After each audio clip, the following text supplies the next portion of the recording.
గర్భిణీ స్త్రీలు వాళ్ళు పాటించవలసిన నియమాలు ఏమిటంటే మార్చి 3వ తేదీన రేపు వచ్చే నెల మార్చి 3వ తేదీన గర్భిణీ స్త్రీలు ఎలాంటి నియమాలు పాటించాలంటే మధ్యాహ్నం 3 గంటల 20 నిమిషాల నుంచి సాయంత్రం 6 గంటల 47 నిమిషాల వరకు చంద్రగ్రహణం ఉన్నది కాబట్టి ఆ సమయంలో వాళ్ళు చక్కగా మంచం మీద పరుండాలి, పనుకోవచ్చు లేదా కుర్చీలో కూర్చోవచ్చు. అయితే మంచం మీద పనుకుండే పని అంటే దర్ప తల కింద పెట్టుకోవాలి. అయితే అంటే ఏంటంటే వీళ్ళే కాదు, గర్భిణీ స్త్రీలకు ఎవ్వరు కూడా గ్రహణ సమయంలో మనకి శాస్త్రాలు ఏం చెప్పారంటే నిద్రపోకూడదు, బ్రహ్మచర్యం పాటించాలి. అంటే ప్రతి ఒక్కరు బ్రహ్మచర్యం పాటించాలి, చెడు మాటలు మాట్లాడకూడదు, నిష్టగా ఉండాలి, మాంసభక్షణ చేయకూడదు, ఆహార పదార్థాలు స్వీకరించకూడదు, గర్భిణీ స్త్రీలు కుర్చీలో కూర్చోవచ్చు, బయట తిరగకూడదు. వాళ్ళు పనికి మానవులందరూ చెప్తూ ఉంటారు, మేము తిన్నాము, మేము బయటకు వచ్చాము, బోండాలు తిన్నాము, మాకేం కాలేదు, మేము గ్రహణ సమయంలో ఇదిగో గర్భిణీ స్త్రీ ఒక ఆమెను చూపిస్తారు ఎవరిని తీసుకొచ్చి, వాళ్ళు ఏం చేస్తారు, ఇదిగో బోండా తినింది ఇంకేం కాలేదు అని చెప్తా ఉంటారు. ఇక్కడ పెద్దవాళ్ళు ఏం చెప్పారంటే కరోనా అందరికీ రాలేదు, కరోనా అనేటువంటిది అందరికీ రాలేదు. కరోనా టైంలో బతికిన వాళ్ళు కూడా ఉన్నారు. అంటే ఏమిటి, ఒక మిద్దె మీదకి ఒకడు ఎక్కాడు, ఆ మిద్దె మీద నుంచి ఒక 5 మంది ఎక్కారు, 5 మంది కిందకు దూకారు అనుకోండి, వాళ్ళ 3 పోయారు, ఒకడు మిగిలాడు అనుకోండి, నాకేం కాలేదని వాడు అంటాడు మిగతా. అట్లా కాదు ఇక్కడ. అంటే ఏంటి, ముందు జాగ్రత్తగా మన మహర్షులందరూ కూడా ఏం చెప్పారంటే ఒక చెడు అనేది ప్రభావం చూపిస్తుంది కనుక ముందు జాగ్రత్తగా ఇలాంటి నియమాలు పాటించమని చెప్పారు.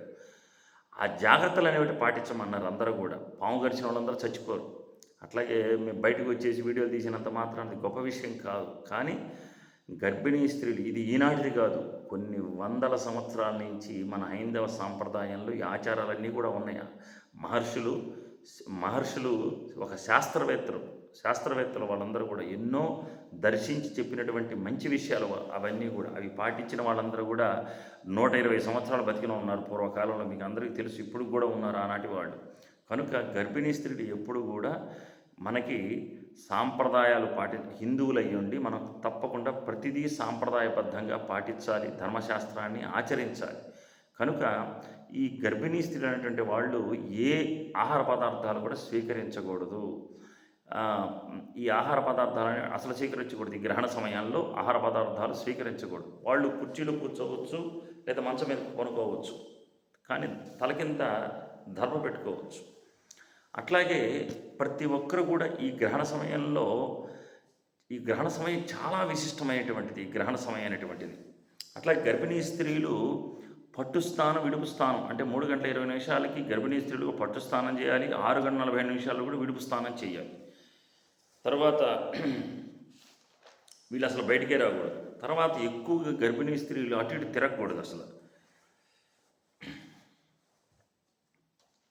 ఇంకొక విషయం ఏంటంటే ఈ గ్రహణ సమయం అనేటువంటిది ఎంత శ్రేష్టమైనదో మనం బాగా తెలుసుకున్నట్లయితే, ఎప్పుడైనా కాదు, చంద్రగ్రహణం కానీ సూర్యగ్రహణం కానీ చాలా విశిష్టమైనటువంటి సమయాలు. ఇట్లాంటి సమయాలు మనం బాగా ఉపయోగించుకోవాలి. ఇది తర్వాత వీడియోలో తెలియజేస్తాను.